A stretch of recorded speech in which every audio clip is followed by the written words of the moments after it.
Vamos a orar, ¿sí? ¿Oramos? Señor, muchas gracias por este tiempo, gracias por que pudimos con libertad exaltarte, cantarte, aplaudir, levantar nuestras manos. Gracias porque tenemos un lugar en donde congregarnos. Señor, porque tenemos estas instalaciones, podemos echar mano de ellas. De verdad, muchísimas gracias, Señor.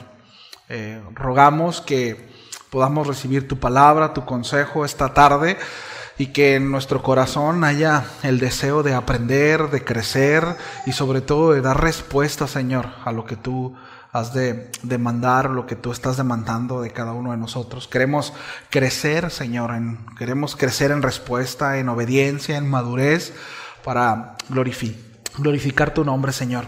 Ese es el deseo en nuestro corazón. Dame la gracia, papito, te lo pido en el nombre de Jesús. Amén y amén. Bien, este es tema aislado que no tiene que ver con la serie. La semana pasada, ¿no? Hablamos acerca, a ver, ¿alguien se acuerda de qué hablamos la semana pasada? De la gratitud, ¿no? Del contentamiento. El tema fue la bendición de hoy, exactamente, ¿no? De ser agradecidos y estar contentos, ¿no? Con lo que tenemos. Bueno, de alguna manera este tema puede o viene a complementar otro aspecto importante en nuestro crecimiento y en nuestra respuesta para con Dios. Y el tema del día de hoy es la mayordomía. ¿Sí? Es la mayordomía. No hace mucho tiempo hablamos acerca de eso, pero bueno, hay otros aspectos importantes que quiero considerar y que creo que será importante reforzar, sobre todo en los tiempos, en estas fechas que acabamos de pasar, ¿no? Y el hecho de cómo podamos recibir este 2025, ¿verdad? Porque puede haber alguno por ahí, lo digo en el buen sentido, frustrado, triste, ¿verdad? Enojado, molesto o descontento, y es porque no se tiene un buen entendimiento de lo que tenemos y de lo que recibimos. ¿Cómo la ve? ¿Estamos listos? Bien, nuestro texto base o el texto base para esta enseñanza es el Salmo 24:1, que dice: de Jehová es la tierra y su plenitud, el mundo y los que en él habitan. ¿Sí? Mire a su alrededor, mire al que está ahí, el que tiene un lado o el que está ahí al frente, todos, ¿sí? Bueno, todo esto le pertenece al Señor. No solamente las cuestiones físicas, no solamente el recurso, las instalaciones, sino este salmo dice, ¿no? El mundo y los que en él habitan. Y eso, pues, nos abarca a las personas, ¿no? De hecho, refiere a las personas, ¿sí? Entonces, es importante entender que quien está a un lado, quien está al frente o quien nos rodea, que entendamos que le pertenece al Señor. Sí, nos estamos metiendo con propiedad del Señor. Eso está interesante, ¿no? Entonces, el concepto de mayordomía en la Biblia nos recuerda que no somos dueños de las cosas que poseemos de entrada, ¿sí? Sino solo somos administradores de los recursos que Dios ha puesto en nuestras manos. Diga conmigo: yo no soy dueño de nada. Precisamente el salmo que acabamos de leer, ¿no? Dice que que del Señor es la tierra y todo cuanto hay, el mundo y los que en él habitan.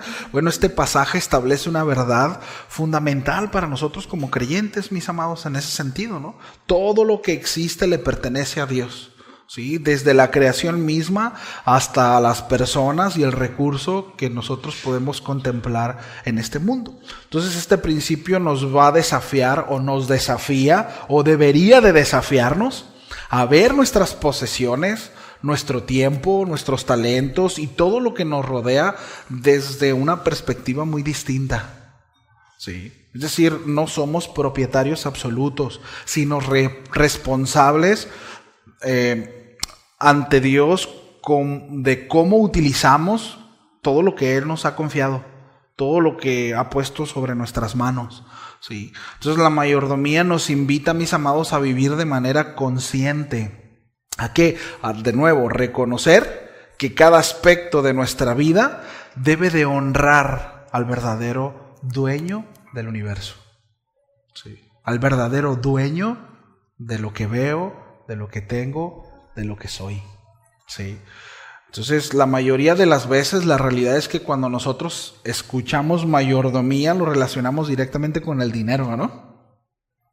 Hace algún tiempo un pastor me comentó, me dice, pastor, pues ahí la iglesia anda baja de diezmos, hable de la mayordomía, por favor, ¿no? Y bueno, pues él me dijo que habla de la mayordomía y habla de este aspecto. Porque de repente tenemos la idea de que mayordomía solamente relaciona a la cuestión monetaria, pero no. Ahorita vamos a ver a la luz de las escrituras que no. No tiene que ver. Sí tiene que ver, pero no solamente es eso. ¿Sí? Entonces, solamente de repente lo reducimos a dinero. Y repito, tiene que ver, pero este tema a la luz de las escrituras abarca muchos aspectos, mis amados. Y uno de ellos es precisamente el concepto que nosotros tenemos de Dios como Señor. Sí, como Señor. Que de repente sí decimos, ay, Señor mío, ¿verdad? Y la pregunta del millón es, ¿de veras es tu Señor? Porque en ese sentido, Señor, con S mayúscula, ¿no? Tiene que ver con dueño. Tiene que ver que Él manda. Y la pregunta es, ¿en verdad Él es Señor de tu vida? ¿O tú eres tu propio Señor? Sí. Porque muchos cuando dice la escritura, y mire, ya me estoy saliendo del bosquejo, pero cuando dicen, ¿verdad? Señor, Señor, en tu nombre echamos fuera demonios. ¿Por qué me dice Señor? ¿No? Pues yo no te conozco, ¿no? Es decir, muchos dirán en aquel día, Señor, Señor, pero realmente el Señor no era su Señor. ¿Sí me explico? Es decir, no estaban bajo que al final... en ese sentido, esto refleja el cómo vivimos, ¿no? Pero al final, por supuesto, ¿no? Que en la palabra lleva implícita que Él es Señor de todo, ¿sí? Entonces, en la mera definición nosotros encontramos un punto importante, ¿no? Un mayordomo en cuanto a mayordomía es un cargo mayordomo o administrador. Un mayordomo es aquel que administra, ¿sí? En el griego la palabra mayordomía es la palabra oikonomía. Es una palabra compuesta que significa administración de una casa. Es precisamente esta palabra que se deriva a otra palabra que nosotros conocemos mucho como economía. ¿Sí? Entonces, habla de el que administra la casa. ¿Sí? Bueno, este es llamado mayordomo. Esta palabra también, de esta palabra se deriva otra que es oikonomos, que es ley y casa, y esto tiene que ver con aquel que administra o aquel que lleva a cabo las leyes o el orden en una casa. ¿Sí? Tiene que ver también esta palabra con superintendente, también tiene que ver con siervo o esclavo, y ahorita lo vamos a ver. Entonces la idea tiene sus raíces precisamente en el establecimiento de la esclavitud. ¿Sí? Es decir, el mayordomo era principalmente un esclavo que recibía la encomienda de supervisar o administrar alguna propiedad, algún bien o incluso algunos negocios, ¿sí? Y operaba bajo las normas de su dueño y su señor. Es decir, cada una de sus virtudes, cada una de sus capacidades se empleaban o aplicaban en el marco de lo aprobado y jamás de manera soberana por él mismo. ¿Me explico? Es decir, todo lo que él hacía estaba limitado a la voluntad de su amo. Porque todo de lo que él echaba mano y de todo lo que él hacía, pues nada era de él. Solamente lo estaba administrando. Entonces el mayordomo tenía claro que aun cuando tenía acceso a todo lo de su señor, nada era suyo. Sí. Según el diccionario enciclopédico La Biblia y Teología, la palabra mayordomía en el hebreo es la palabra ben mechek, que igual significa siervo, administrador de una propiedad o negocio. ¿Sí? Y cuando nosotros buscamos el significado de esta palabra, como mencionaba hace un momento, se asocia automáticamente con la palabra siervo o esclavo, ¿sí? Ministro. Pues de repente cuando el gran ministro, hablan del gran esclavo o el gran siervo, ¿sí? ¿No? El superdiácono, bueno, pues aquel que reparte las mesas, ¿sí? Y todos somos llamados a eso, a ser siervos, ¿sí? Así que de repente andamos deseando cosas que ni sabemos ni entendemos, ¿no? Entonces, En la Biblia tenemos varios ejemplos de mayordomos, buenos ejemplos, ¿no? Uno, no me voy a ir por ahí, pero por ejemplo tenemos a José, que hace mucho énfasis la Escritura en cuanto a su mayordomía. Sí, José fue el mayordomo, dice, sobre la casa de Potifar. Él estaba precisamente sobre todo después, ¿sí?, de Potifar. Sí, eso lo encontramos ahí en el capítulo 43 de Génesis. Este es un excelente ejemplo para seguir, ¿no? Un hombre diligente, responsable en todo, incluso tuvo acceso hasta de lo que no debía tener, sin embargo fue diligente y administró bien hasta la esposa de su jefe. Sí, no se fue de más, no metió mano donde no debía, porque entendía que su autoridad estaba limitada hasta donde su patrón decía, hasta donde el dueño de todo establecía. ¿Sí nos damos cuenta? Sí. Eso no era mano larga, pues. Entonces, este es un excelente ejemplo para seguir, ¿no? Hablando de esta misma definición y hablando de un buen ejemplo de mayordomo servidor, bueno, pues tenemos al apóstol Pablo. Sí. Por supuesto, nuestro ejemplo por excelencia, Jesús, ¿no? Que siendo Dios, se humilló y se hizo siervo. Sí. Y hasta qué punto, ¿verdad? ¿Hasta qué punto se humilló? ¿Hasta qué punto nos sirvió? ¿Recuerdan cuando lavó los pies? Fíjense, cuando el Señor lava los pies de sus discípulos, esa era una tarea del siervo, del esclavo más raso. O sea, entendamos que pues aquel entonces andaban en sandalias y caminaban distancias muy largas, sus pies estaban sudados, llenos de tierra y de lodo, y bueno, agarraban, lavaban sus pies, sus manos, tenían que tocar sus pies, y pues no necesariamente los pies estaban muy bonitos, ¿no? En aquel entonces no había muchos salones para pedicure y todas esas cosas, ¿no? Y seguramente pues no había talco, ¿sí? No había muchas de las cosas que nosotros ahora usamos para la higiene, ¿sí? Bueno, y Jesús les dijo, voy a lavar sus pies. Se humilló como el esclavo más raso de una casa. Sí, ese es nuestro ejemplo por excelencia. Pero de repente a nosotros, no es que el Señor no me llamó a eso. No. Y es como para que ubiquemos nuestras perspectivas, ¿no? Entonces, en cuanto hablando del apóstol Pablo como siervo, a lo largo de sus cartas vemos cómo el apóstol Pablo se identifica como un siervo, ¿no? Él dice como esclavo de Cristo, ¿no? Esclavo de Jesucristo, lo que refleja una profunda comprensión, mis amados, de su relación con Dios. Para Pablo, el ser un siervo no era una posición de inferioridad. Sí. No, él no se sentía inferior, sino era un lugar de honor, de responsabilidad, ya que tenía en su vida el privilegio de poder servir al Señor y sabía que su vida le pertenecía al Señor. Sí. Es decir, no era una cuestión de opción para él. Y eso lo vemos reflejado en Gálatas 2:20.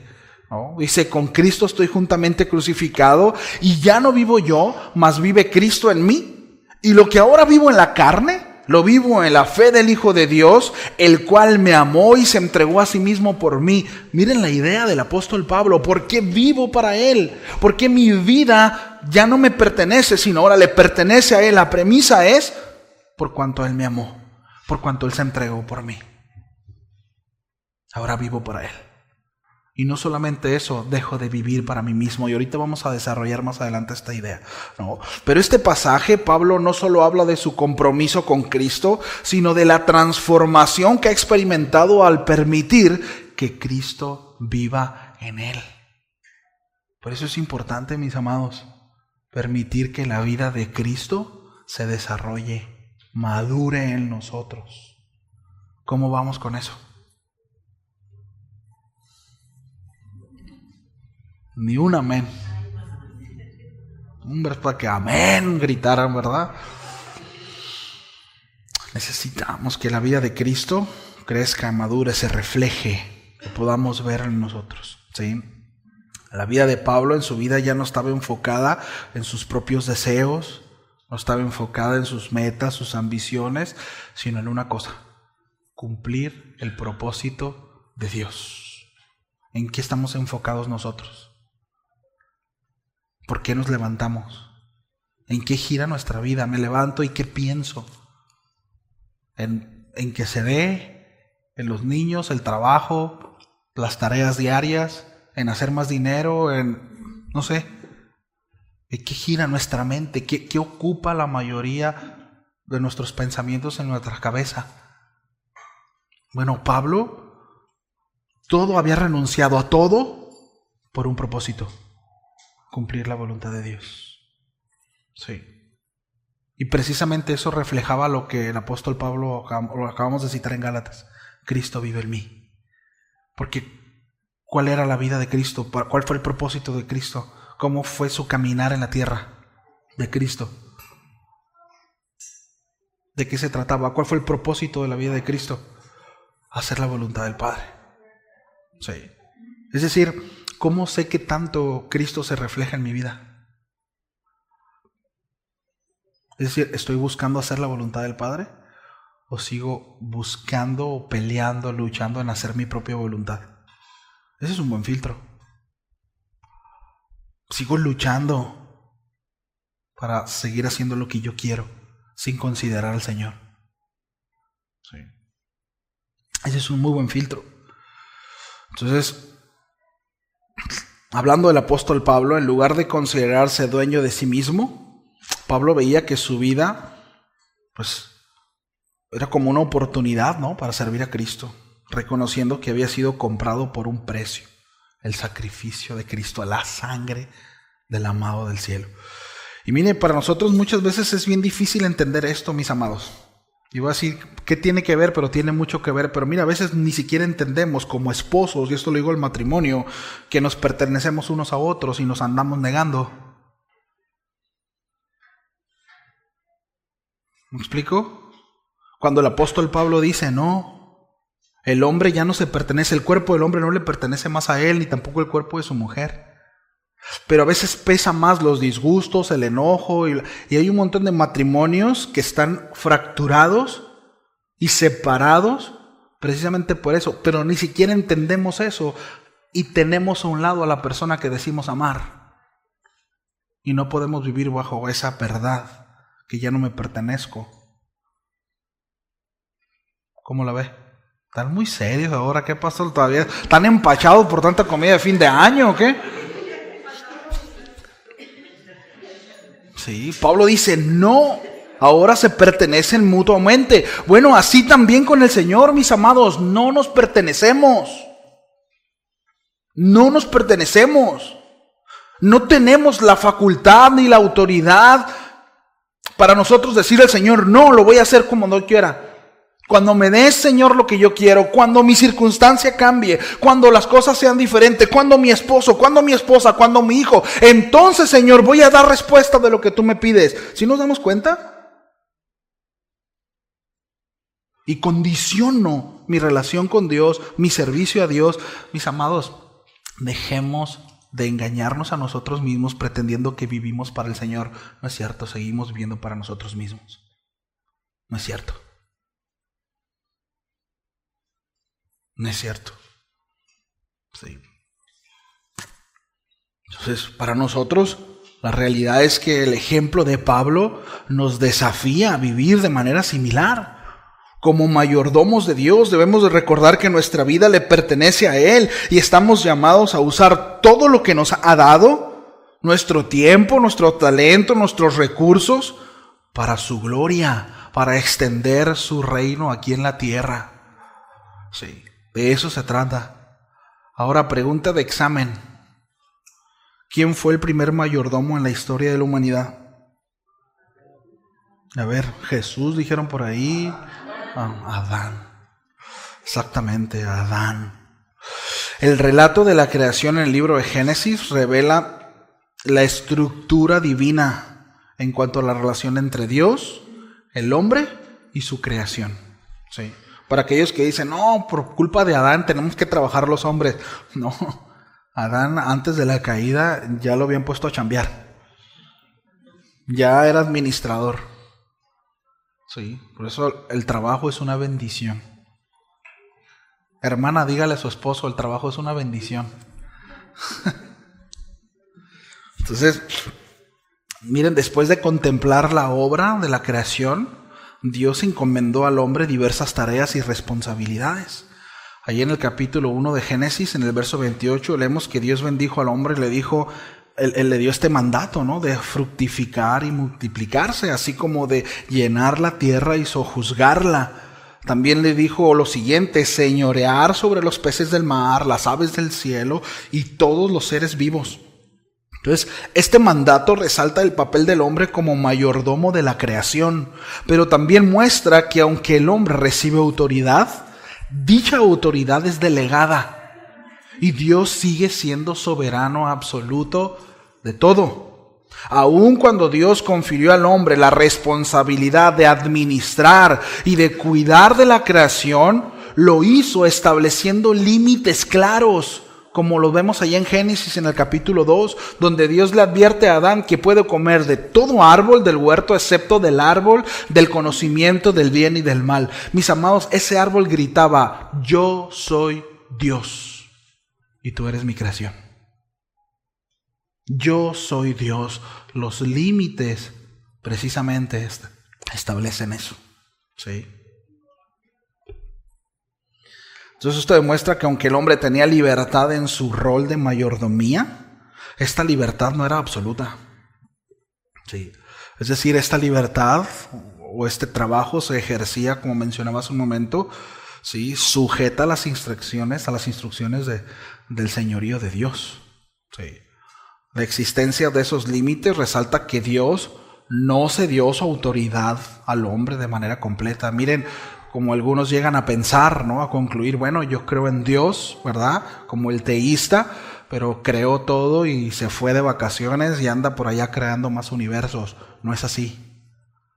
Dios crea, ¿sí?, pone a alguien a administrar su creación, pero Él está pendiente, sigue siendo soberano y Señor de todo lo creado. Aún sigue sustentando su creación. ¿Se da cuenta? Él no está ajeno. Y esto, mis amados, que lo vamos a ver a partir de la próxima semana en Génesis 1, esto nos habla de un Dios personal. Que esto es muy importante. Sí. De un Dios personal. Sí. Entonces, aún bajo la administración de Adán, Dios seguía siendo el creador y Señor de todo, como lo sigue siendo hoy en día. En tu negocio, en tu familia, con tus hijos, en tu casa, con todo aquello que consideras como tuyo, Dios sigue siendo creador y Señor de todo. ¿Cómo la ves? ¿Lo crees? Qué bueno. Entonces, en todo momento la soberanía de Dios sobre su creación permaneció intacta. Sí. La soberanía de Dios intacta. ¿Sí? El hombre fue designado para cuidar y gobernar la creación bajo la guía y autoridad de Dios, lo que indica que la responsabilidad de la mayordomía humana siempre debe de estar alineada con los principios y la voluntad divina. Sí. Siempre. Y esto golpea lo que hace un momento mencionábamos, ¿no? De avanzar y caminar sin considerar al Señor en lo que hacemos. Miren, no sé usted, pero yo, ¿cómo he metido las 4 por esto? ¿No se ríe usted también? ¿Sí o no? Porque no consideramos a Dios y aún puede haber una buena intención. O sea, no necesariamente puede ser algo malo desde nuestra perspectiva. Pero desde que lo vemos de la perspectiva de Dios, tiene todo malo. Porque de repente andamos como soberanitos, pues, ¿no? Pequeños soberanitos, haciendo lo que se nos pegue la gana, como si fuéramos dueños de nosotros mismos y de lo que Dios ha puesto en nuestras manos. Y no es así, mis amados. No es así. Sí. No, hay un soberano, hay un Señor, y ese es Dios. Solo Él. ¿Cuántos dicen amén?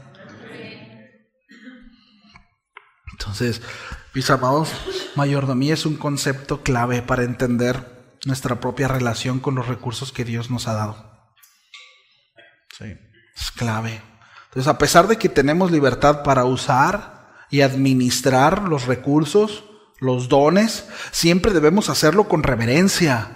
Siempre debemos hacerlo con temor, con respeto hacia la autoridad suprema de Dios. Miren, hay pastores que se sirven del ministerio y abusan de la vulnerabilidad de las ovejas. Hace unas semanas platicaba con un pastor y es lamentable eso. Decidiendo con quién se va a casar con quién, ¿no? Tú te tienes que casar con él, con ella, ¿no? Eso pasa, ¿sí?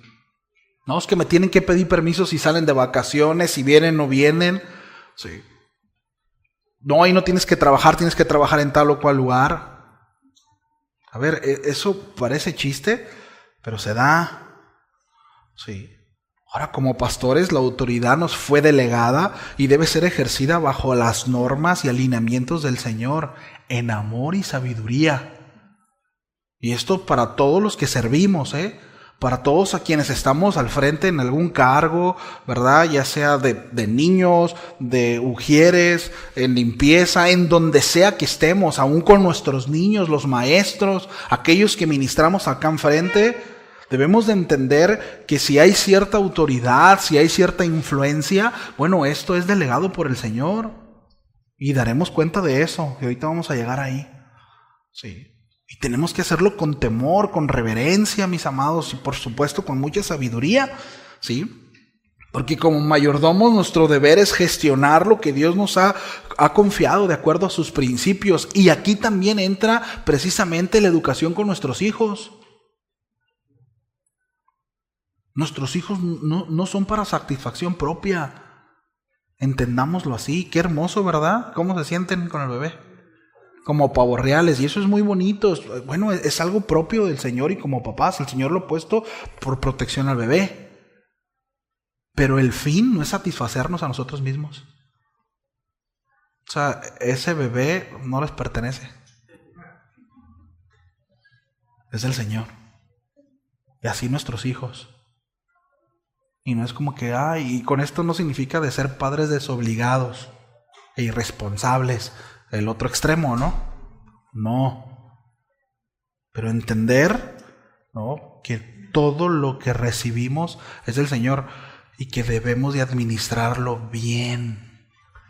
No es mío, no es nuestro, ¿sí? Aún el matrimonio. El matrimonio no es para satisfacción propia. ¿Sabían? Ahora, qué bien hace el matrimonio, ¿verdad? ¿Sí o no?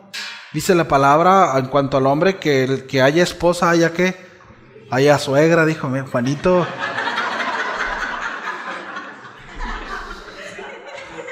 No, la Biblia no dice eso, dice que haya el bien, ¿verdad? Y benditas las suegras.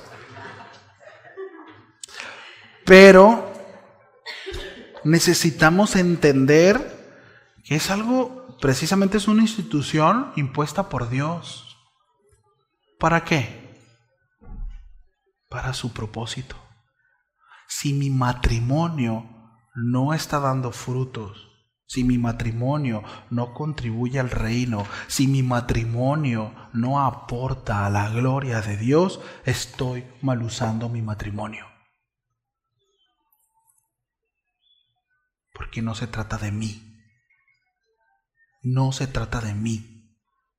No se trata de dormir calientito. ¿Se entiende? No. Es para la gloria de Dios. ¿Sí? Y qué bueno que tenemos esposo, y qué bueno que tenemos esposa. Cuidémosla, cuidémoslo. Administremos bien nuestras relaciones. ¿Sí?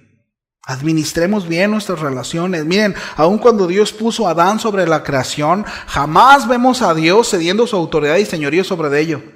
Jamás Dios ha cedido su autoridad de lo que ha depositado en tus manos y en mis manos. Él sigue siendo el dueño. Así que antes de que le neguemos algo a alguien, recuerda que no es tuyo, que no es mío. Lo que tienes no te pertenece. Deja de pensar que tú sí puedes malgastar lo que malgastas y otros no. No, ni tú ni nadie. ¿Sí? Dios deja perfectamente claro que Él es el que está sobre todo lo creado. ¿Cuántos dicen amén? Dale un aplauso al Señor para que no te duermas.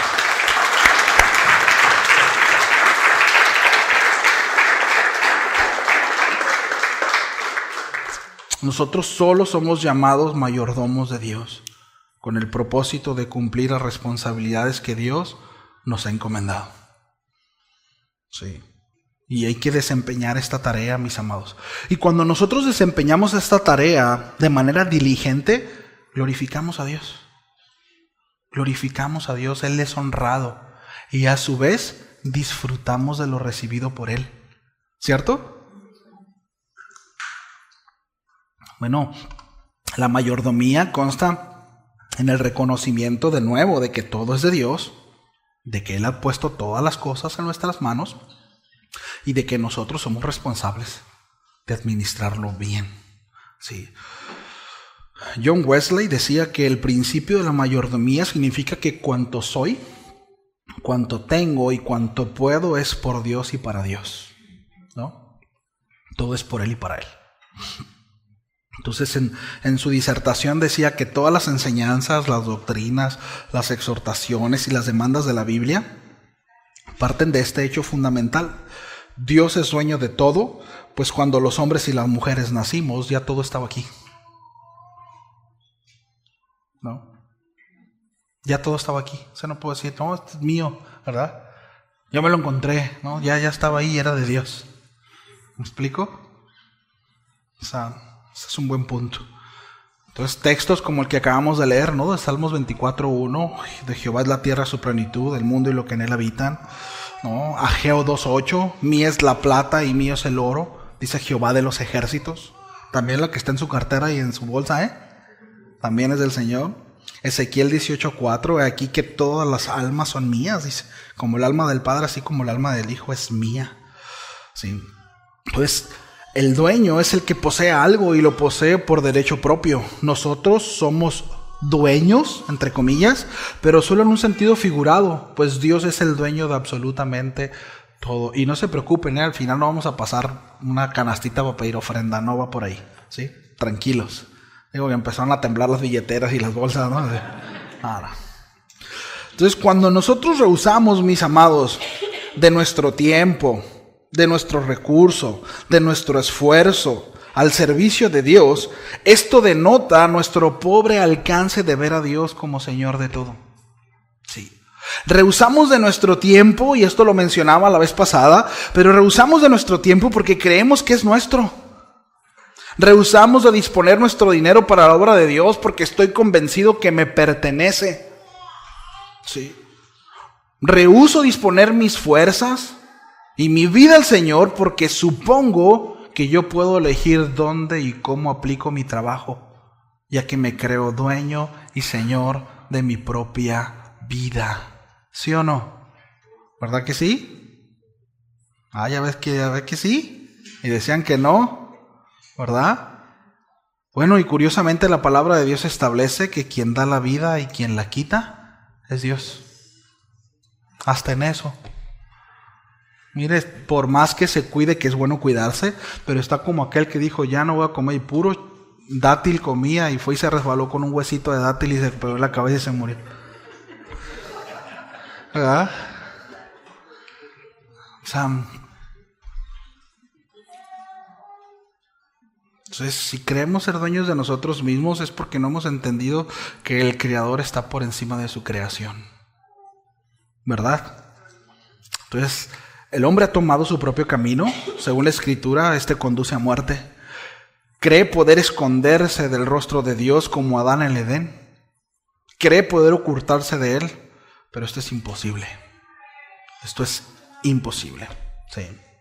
Entonces, la falta de comprensión de la mayordomía, mis amados, nos expone a dos pecados: codicia y avaricia. ¿No? Y lo hablábamos un poco la semana pasada, ¿recuerdan? ¿No? Falta de contentamiento, falta de agradecimiento, ¿sí? Dos pecados que corrompen el corazón humano. Cuando olvidamos que del Señor es la tierra y todo cuanto hay en ella, comenzamos a vivir como si los bienes, como si el tiempo, los talentos y todo lo que poseemos fueran de nosotros por derecho propio. Y puedo hacer con él lo que quiera. Bueno, este malentendido nos lleva a aferrarnos a las cosas materiales con una actitud egoísta y posesiva, deseando siempre más y nunca encontrando satisfacción, ¿verdad?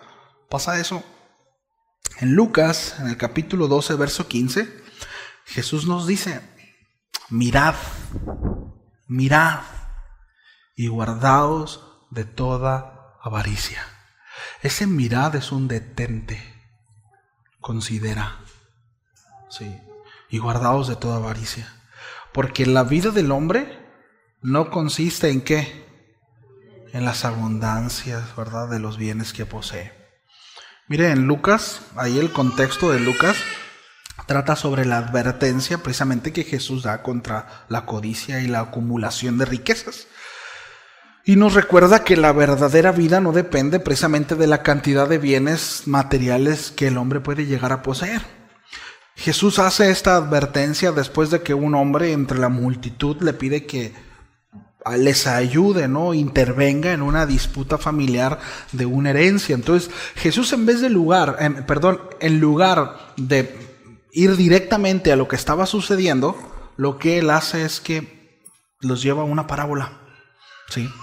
Jesús aprovecha la oportunidad para enseñar sobre el problema, un problema mucho más profundo, que es el peligro de la codicia y el materialismo, ¿sí? ¿Y cómo lo hace? Bueno, para ilustrar, Jesús cuenta la parábola del rico insensato. ¿Recuerdan? Esto está ahí en Lucas, en el capítulo 12. Repito, es contexto del texto que acabamos de leer.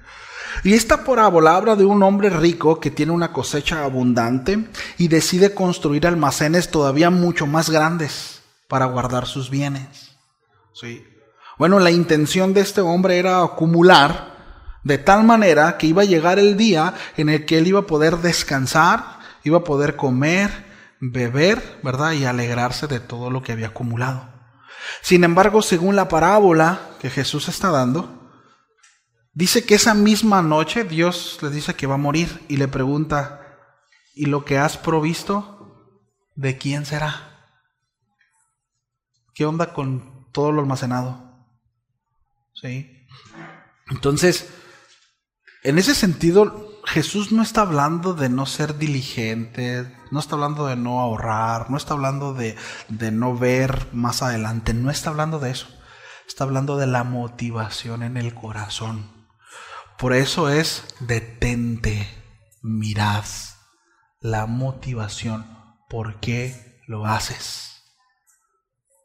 ¿Por qué lo haces? Sí.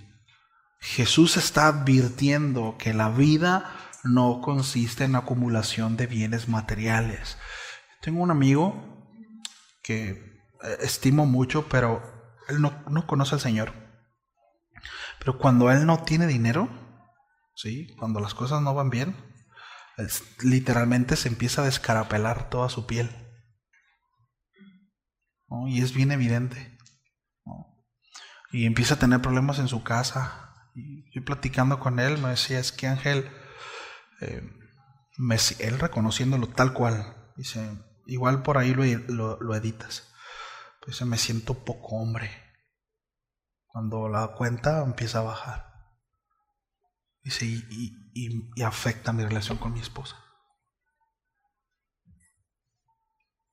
No es malo trabajar, no es malo procurar tener, pero cuando nuestro valor depende de lo que tenemos, ahora, no solamente nosotros, sino cuando el valor de las personas que están a nuestro alrededor dependen de lo que tienen, ¿sí nos damos cuenta? Sí. Entonces, Jesús nos advierte de eso. Sí. Entonces, la codicia desvía el corazón del propósito de Dios, haciéndonos vivir para el materialismo en lugar de para su reino. Sí. Entonces, la parábola enseña que las riquezas y bienes materiales son temporales, ¿sí? Tienen un propósito y no está mal ir de vacaciones, si se puede, no está mal tomarse un fin de semana, no está mal. No estamos hablando de eso, no sé si queda claro eso, ¿sí? No estamos hablando de eso, estamos hablando de la motivación en el corazón, ¿sí? Y cómo muchos se frustran, ¿sí? Y realmente les pesa no tener. Y bueno, de repente pues pesa y duele, y sí, pero es parte de, sin embargo, eso no nos debe de definir. ¿Me explico? No puede definirnos. No nos da valor, ni como hombres ni como mujeres, las cuestiones materiales. ¿Sí? No nos da valor. El Señor sí, ¿verdad? Él es quien nos dignifica. Él es el que da el valor que realmente tenemos en Él. Entonces, dice, ¿verdad?, esta parábola que el hombre rico hizo planes para disfrutar sus posesiones durante mucho tiempo, pero su vida terminó esa noche, según esta historia, ¿verdad? Demostrando la fragilidad de la vida humana y lo inútil de acumular riquezas solo para este mundo, ¿no? Porque pues, un día estamos y mañana, pues a lo mejor ya no, ¿verdad? Y me la pasé frustrado, cansado, peleando y no lo pude disfrutar. No pude echar mano de ella, ¿no? Entonces, tenemos un serio problema, mis amados, si podemos comprarnos algo extra, lo que sea, pero no puedo dar al que necesita. ¿Me explico? O sea, tengo un problema serio. Si puedo comprar, si acumulo, lo que sea, pero no bendigo al que sirve. Y no hablo del pastor, no hablo, hay muchos que sirven y ministran, ¿no? No bendigo al hermano o a la hermana que sé que tiene necesidad. No bendigo al que enseña a mis hijos o a la que enseña a mis hijos. Amén, va a ser, ¿no? No sé si me explico. Porque de repente damos por hecho cosas. Es que lo tiene que hacer. Es que tiene que hacer. Es que así es. Porque sirve. Y no sé si... ¿sí? O sea... a la hermanita, ¿verdad? O al hermanito que sé que le caerían bien esos 500 pesitos que quizá no sé dónde gastarlos yo, o que los gasto de repente en algo intrascendente. Digo, metiéndome un poquito más a la cocina, ¿no? O sea, tengo problemas. Sí puedo gastar en eso, pero no veo la necesidad de quien está a mi lado. Sí. Con esto no digo que no de repente se eche sus taquitos, está bien, y me invita, ¿no? Entonces bien haremos, familia, en revisar nuestro corazón, ¿verdad? Bien haremos en revisar el corazón, que ese es el punto, que ese es el sentido, revisar el corazón en ese sentido. Bien haremos en detenernos a ver esto, ¿verdad? Entonces, como mayordomos, mis amados, y es hacia donde va encaminado esto, pues un día daremos cuentas a Dios. Sí. Un día daremos cuentas a Dios de cómo hemos usado los recursos que Él nos confió. Sí. Y de nuevo, cuando digo recursos, no hablo acerca solamente de la cuestión monetaria, sino de nuestro tiempo. Sí. O sea, en nuestros amigos, ¿con quién invertimos tiempo? ¿A quién le invertimos tiempo?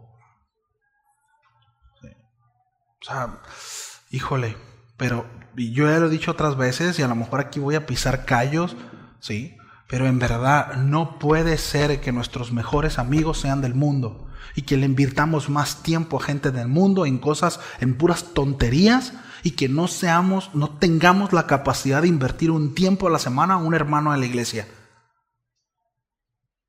Eso habla mucho de nosotros, familia. En que sí estoy presto, no tengo tiempo, pero sí tengo tiempo para poder, ¿verdad? Es que necesito despejarme porque estoy muy cansado. Pero sí tengo tiempo para tonterías del mundo, pero no tengo tiempo para invertir con mis hermanos de la iglesia. Dios nos pedirá cuenta de eso. Tenemos que ser buenos mayordomos, familia. ¿Cuántos dicen amén? Y de nuevo, no quiero ir al extremo, no estoy diciendo no le hablen a los del mundo, no, yo tengo buenos amigos que no conocen al Señor y los amo, pero es una incongruencia que yo le invierta más tiempo a ellos que a mis amigos de la iglesia o a los hermanos en la iglesia. ¿Sí o no? Y no lo digo por como pastor, como cristiano, como creyente, como hijo de Dios. ¿Sí? Entonces, mis amados, este llamado, bueno, es un llamado a la responsabilidad. ¿Sí? Y nos debe de motivar a vivir precisamente de una manera intencional y fiel al Señor. ¿Sí? Porque un día, repito, daremos cuenta, sabiendo que nuestro tiempo, nuestros talentos, nuestros recursos son temporales y que estos deben de ser usados para el avance del reino y del beneficio por los demás. ¿Sí? Si entendemos que somos administradores y no propietarios, bueno, aprenderemos a dar con libertad y aprenderemos a dar con generosidad, confiando en que es Dios la fuente inagotable de todo lo que necesitamos, ¿cierto? Ahí descansaremos. Miren, la generosidad es la antítesis de la codicia. ¿Sabía eso? Pero la generosidad se practica. Diga conmigo, la generosidad se practica. No es como que un día, yo ya amanecí generoso, voy a regalar muchas cosas. No. Porque miren, nos damos cuenta de la necesidad, ¿sí o no? Aunque no querramos, nos damos cuenta de la necesidad. Sí, nomás que hacemos como que la Virgen nos habla, que ese es otro asunto, ¿verdad? Puro poniéndole manitas así nomás y se va a quedar helada.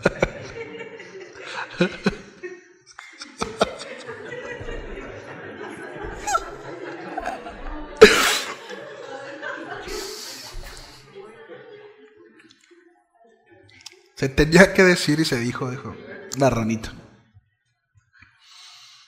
Mis amados, le decía una hermanita una vez, ay pastor, dice, la gente se va a ir.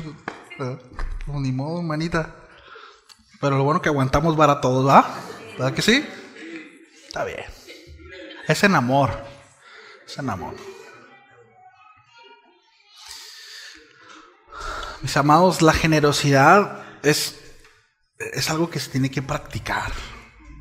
Sí, no es algo que me va a nacer, ¿verdad? Y un día orando me voy a levantar y...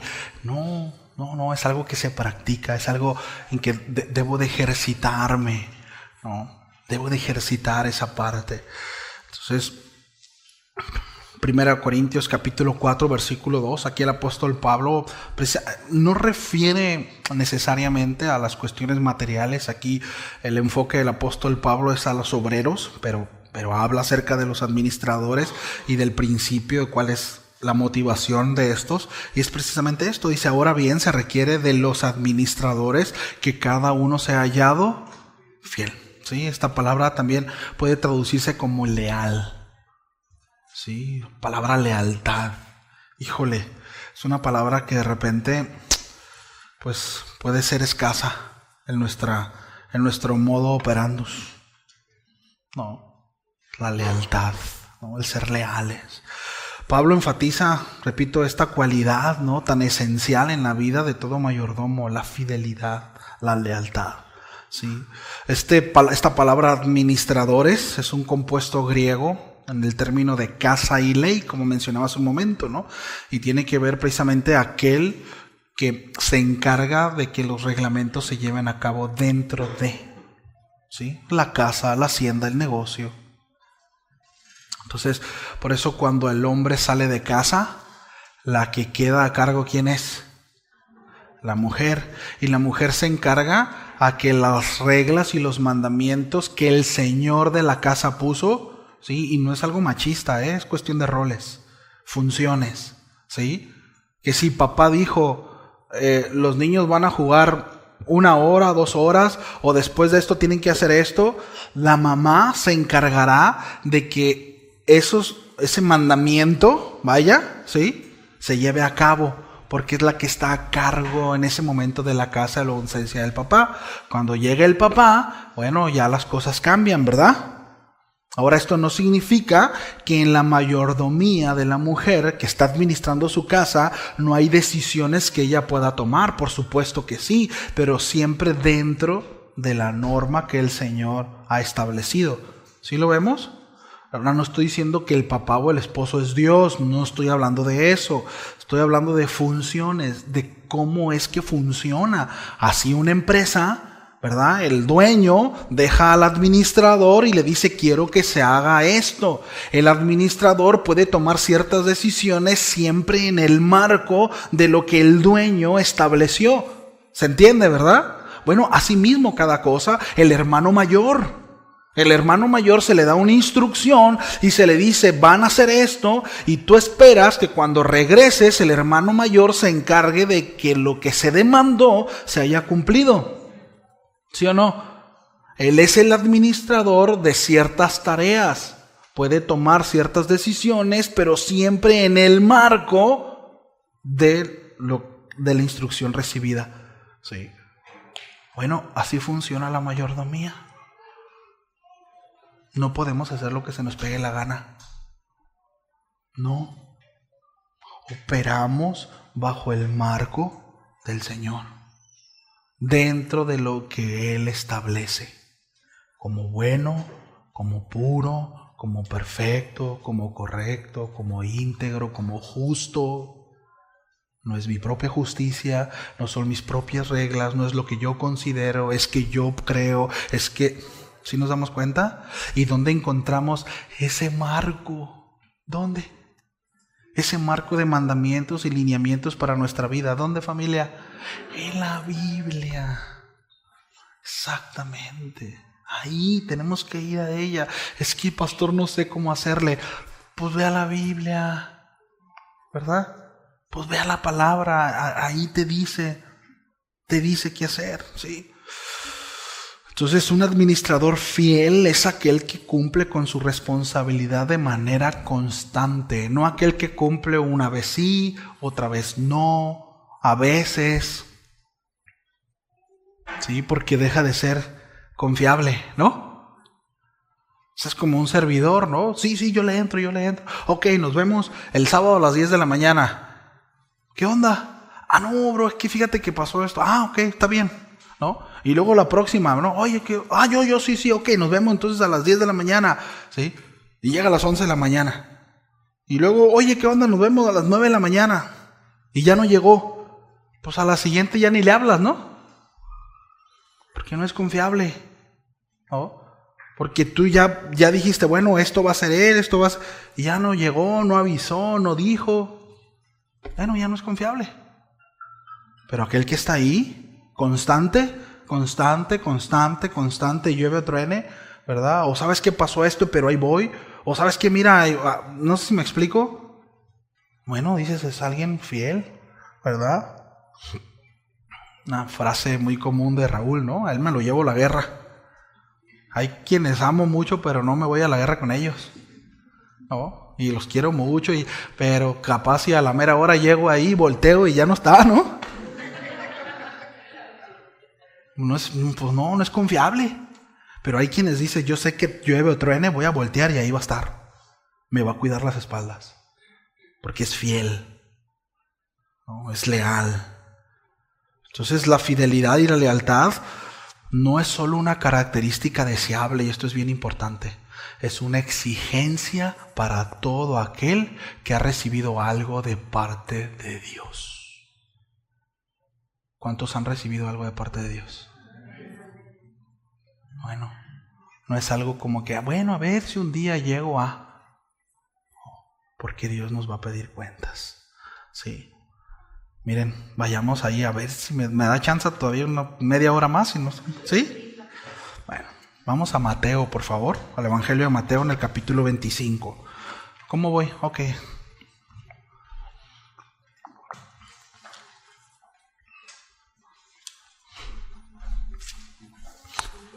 No voy a...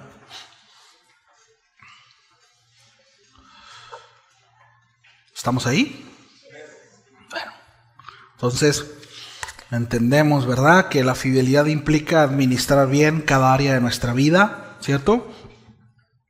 Dios nos ha confiado todas estas cosas con el propósito de que las usemos para su gloria y para bendecir a los demás. Sí, pero ser hallados fieles va más allá de simplemente hacer lo correcto. Significa que en todo momento y en toda circunstancia mantenemos una actitud de obediencia, de integridad, compromiso, sumisión, fidelidad y lealtad para con Dios y para con su obra. ¿Sí? ¿Estamos de acuerdo? Bueno, vamos ahí. Esta es una parábola, Jesús, y dice lo siguiente, ¿sí? Porque el reino de los cielos es como un hombre que yéndose lejos, llamó a sus siervos y les entregó sus bienes. A uno dio 5 talentos, a otro 2 y a otro 1.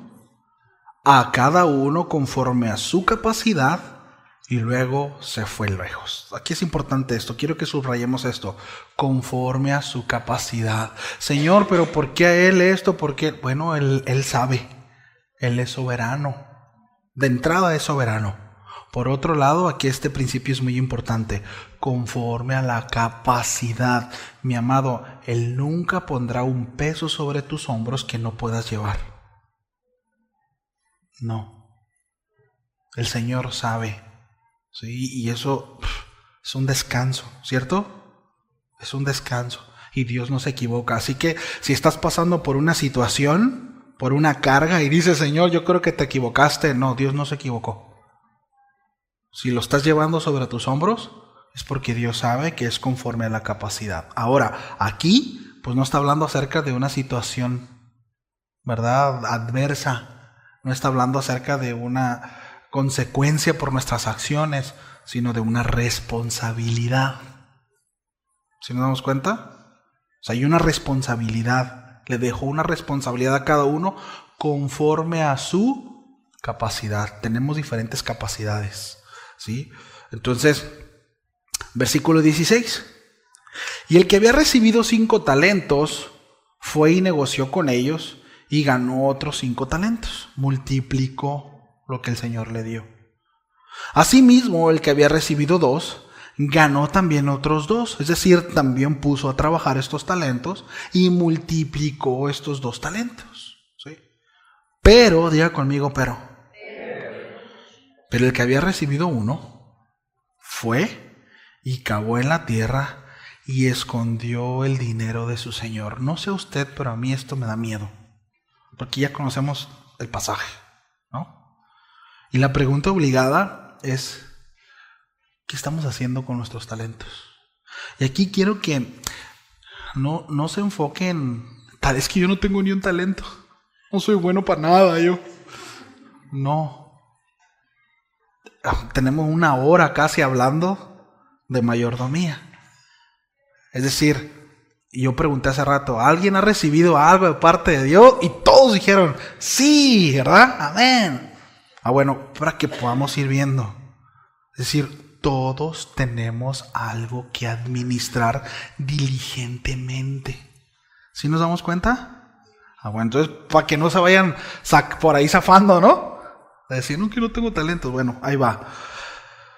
Después de mucho tiempo, estoy en el versículo 19, vino el Señor a aquellos siervos. Miren, en algún momento el Señor vendrá, ¿sí? Y no es amenaza.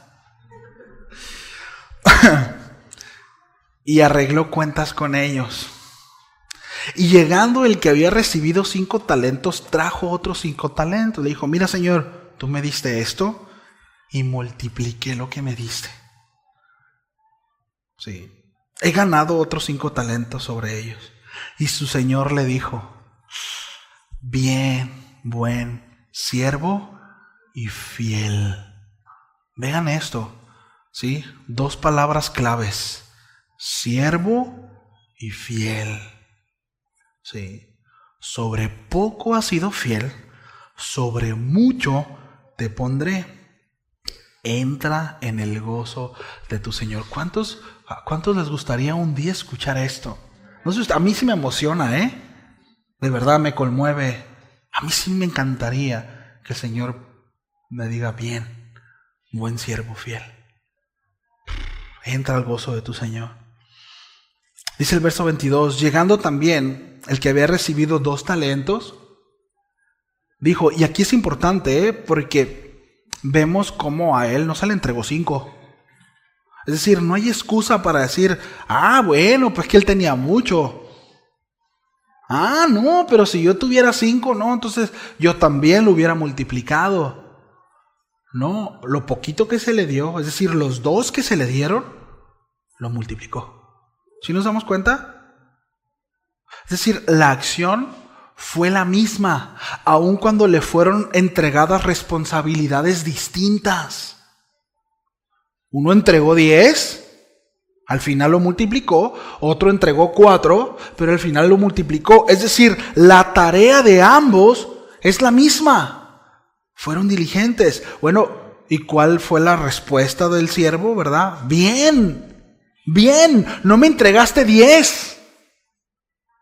No me entregaste 10, no me entregaste otros 5, pero me entregaste otros 2. ¿Sí? Bien. De nuevo, buen siervo y fiel. Sobre poco has sido fiel, sobre mucho te pondré. Entra en el gozo de tu Señor. ¿Nos damos cuenta? ¿Qué estás haciendo con lo que Dios te dio? Y ahí viene la parte triste, ¿no? De esta historia. Versículo 24. Pero llegando también el que había recibido un talento, dijo, sí, pero es que, Señor, te conocía, que eres hombre duro, que ciegas donde no sembraste y recoges donde no esparciste, por el cual tuve miedo y fui y escondí tu talento en la tierra. Aquí tienes lo que es tuyo. ¿Qué hiciste con lo que te di? La respuesta fue nada.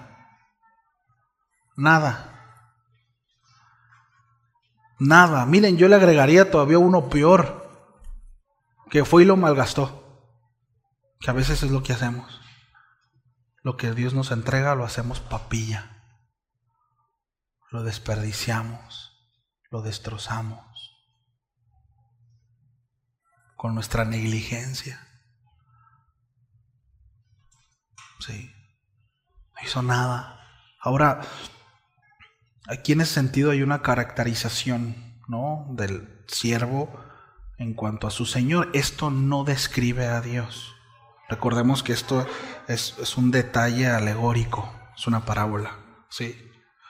Aquí el punto, ¿verdad? La idea principal es la negligencia del siervo. No hizo nada con lo que se le dio. Sí. No fue diligente, no fue fiel, no fue leal. Sí. Bueno, ahí viene la respuesta del Señor. Versículo 26. Respondiendo su Señor le dijo, siervo malo y negligente. ¿A cuántos les gustaría que el Señor en aquel día les dijera esto? A nadie, ¿verdad? Ninguno. No. Dice, ¿sabías que ciego donde no sembré? Y que recojo donde no esparcí. Por tanto, debías haber dado mi dinero a los banqueros. Y al venir yo hubiera recibido lo que es mío con los intereses. Quitadle pues el talento y dadlo al que tiene 10 talentos. Y aquí viene algo bien interesante. Porque al que tiene le será quitado. Al que tiene le será dado y tendrá más. Y al que no tiene, aún lo que tiene le será quitado. Mire, de repente nosotros usamos, yo uso esta ilustración, ¿no? Vemos el barco pasar y no nos subimos. Dios siempre está obrando. Dios siempre está operando en su iglesia. Siempre hay cosas que hacer. Siempre. Y mucho depende de nosotros si nos subimos o no al barco. Pero muchos de nosotros, en muchas ocasiones, por nuestra negligencia y nuestra falta de fidelidad, vemos pasar el barco. Sí. Y se cumple, ¿no?, lo que dice el autor de Hebreos. Me acordé ahorita de la expresión.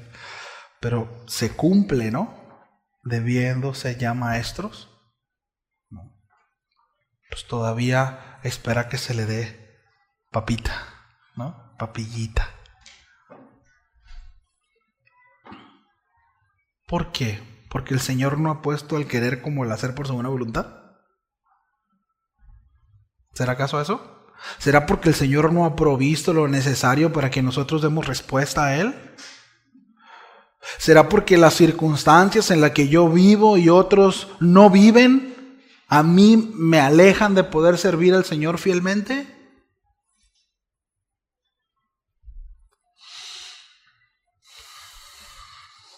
Yo no sé cuántas uvas se comió el 31, si hizo propósitos de año nuevo o no, y está bien si los hizo. No. Pero yo no sé si consideró esos propósitos dentro del marco de su Señor. Porque de repente nosotros decimos y hacemos y mañana, y bien podemos ir a Santiago, ¿no? Como aquel que dice, pero no consideramos si Dios quiere.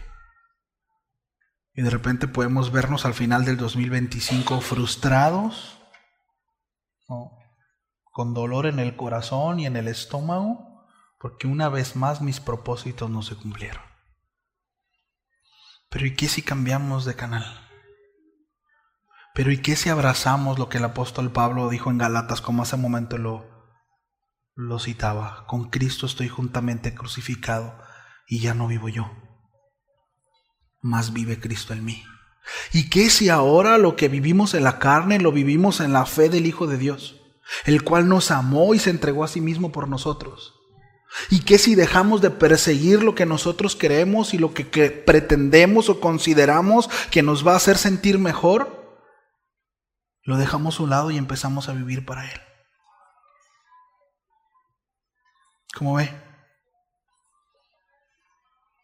Recordemos las palabras de Juan el Bautista: es necesario que Él crezca, pero que yo mengüe. Estamos muy crecidos. Estamos muy crecidos. Sí. Con este entendimiento le pido a los de la alabanza que pasen. Bueno, ahora mi vida ya no debe de estar enfocada en mis propios deseos y ambiciones, sino en cumplir el propósito de Dios. Sí. Con este entendimiento, este nivel de entrega, bueno, pues es lo que se define en la verdadera mayordomía, ¿no? Él es el Señor de todo. Él es el dueño de todo. Mi vida, mis dones, mi tiempo, mis recursos, mi matrimonio, mis hijos, mi familia, todo ahora dispuestos a glorificar al Señor. Todo. Y no es porque Dios me necesite o Dios nos necesite, sino porque es la vida al cual el Señor nos demanda que vivamos. Sí. Así que no solemos hacer ese llamado. No voy a llamar a nadie al altar, pero yo quiero hacer una invitación y de alguna manera sí hacer un llamado ahí donde estás, ¿no? Si no has entregado tu vida al Señor, y no hablo de hacer una oración de fe, incluso si hay áreas en tu vida que no has entregado al Señor, yo quiero animarte. Y miren, siempre va a haber oposición. Siempre. Sí.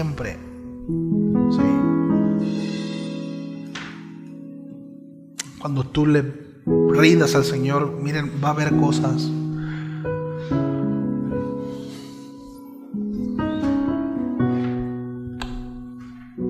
Pero yo quiero animarte. Me gusta mucho lo que en algún momento Pedro e Isabel, lo digo porque Pedro lo compartió aquí en algún momento, pero lo que sucedió cuando su niño enfermó, ¿no? Pedro externaba: en el momento en que yo le entregué la vida de mi hijo a Dios, empezó a haber respuesta en su cuerpo. No. Bueno, y si no hubiera respuesta, pero Dios quiso que sí, y están en un proceso como familia. Y bueno, así como ellos, cada uno de nosotros seguramente estamos en procesos,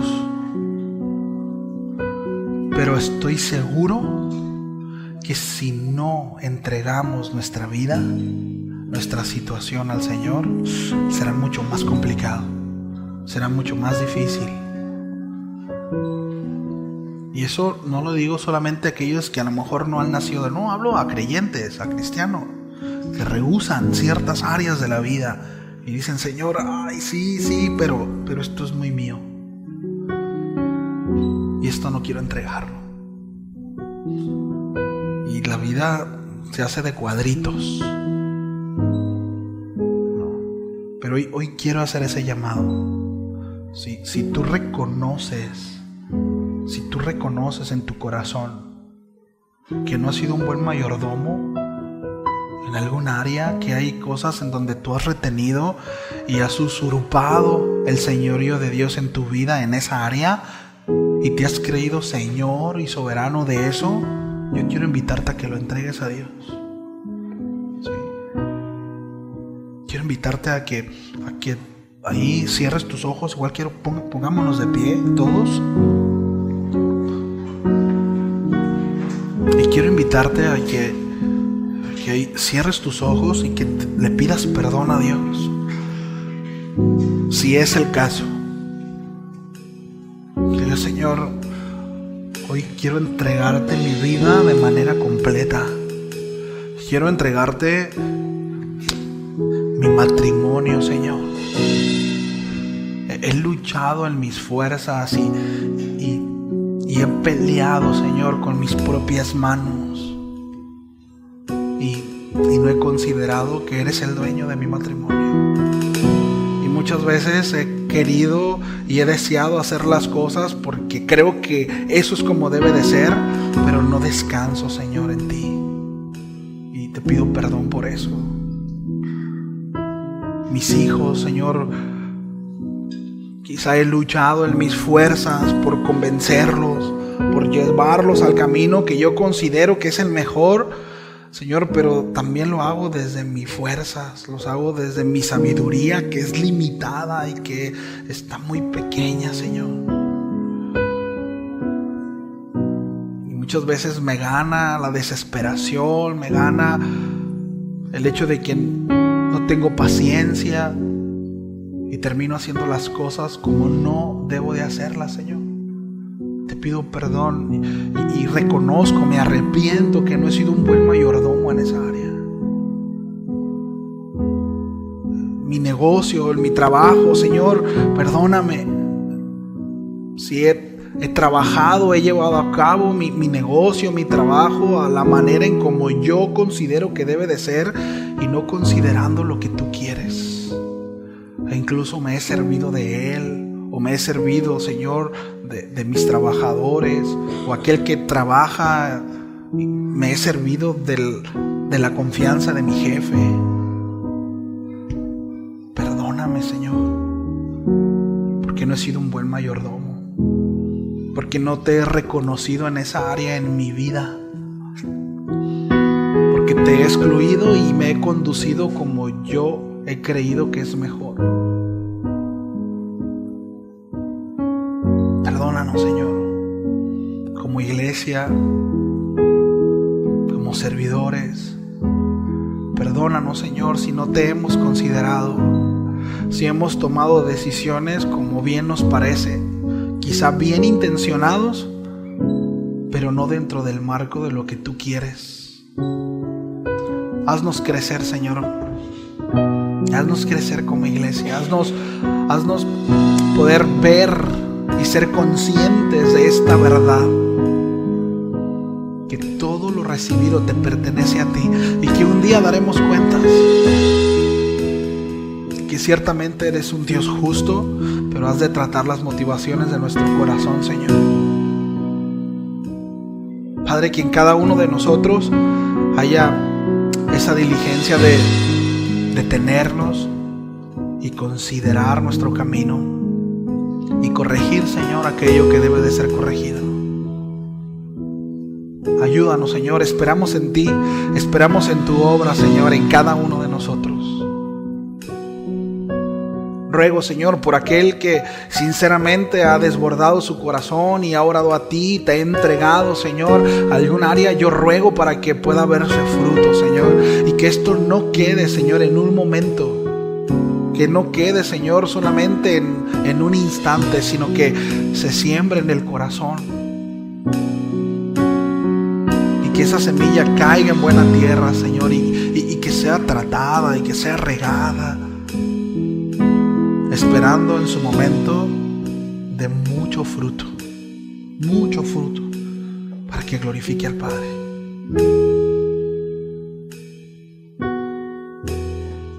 Gracias, Señor, por tu palabra. Y gracias, Señor, por la vida de mis hermanos. Gracias por esta iglesia. Gracias, Señor. En el nombre de Jesús.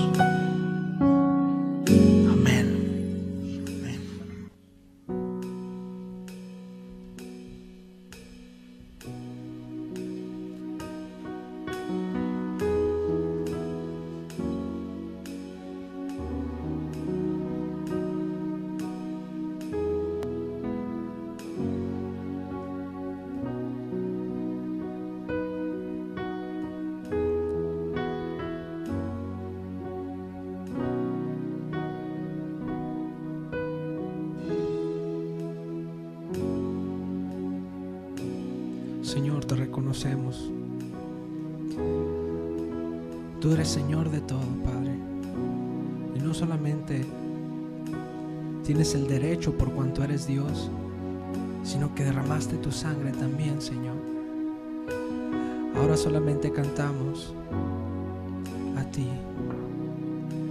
Gracias por la cruz, oh Dios. El precio que pagaste por mí, llevando mi pecado allí. Sublime amor, tu gracia me salvó. Gracias por tu amor, oh Dios. Tus manos clavadas por mí, me has lavado, Señor. Conozco hoy tu abrazo y tu perdón. Digno es el Señor.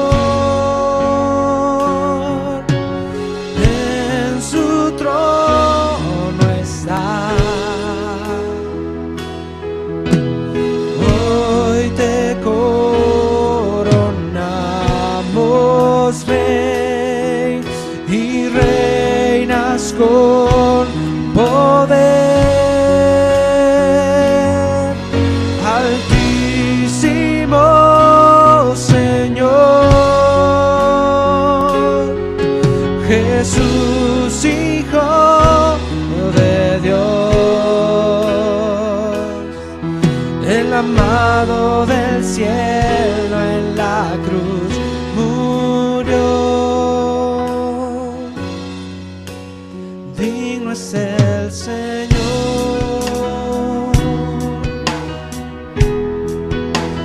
digno es el Señor. Gracias por la cruz, oh Dios, el precio que pagaste por mí, llevando mi pecado allí.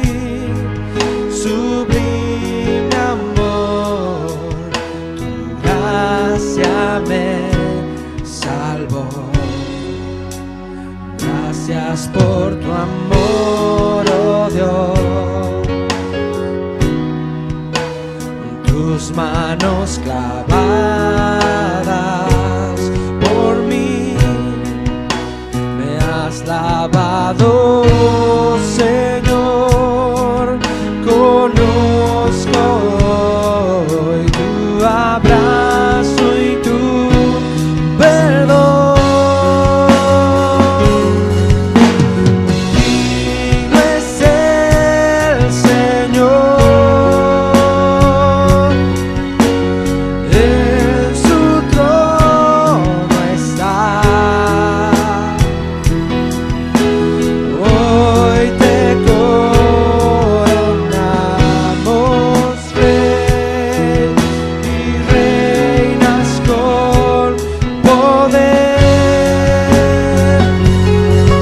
Altísimo Señor,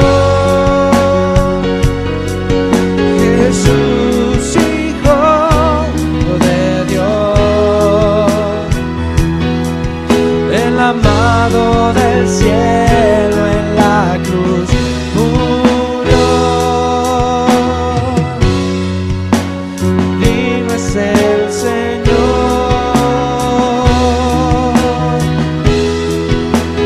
digno es el Señor,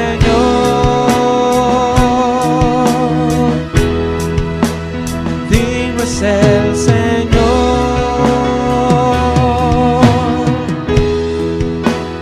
digno es el Señor,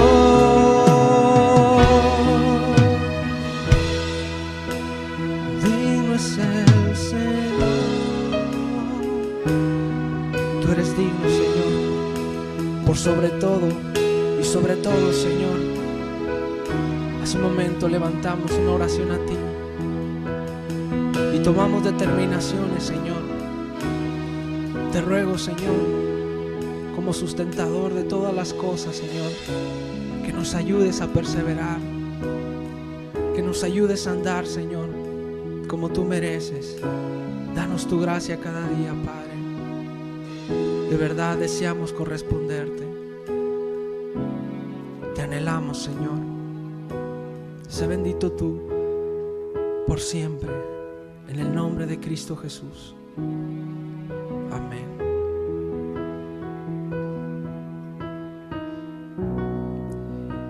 Y amén. Le podemos dar un fuerte aplauso a nuestro Dios.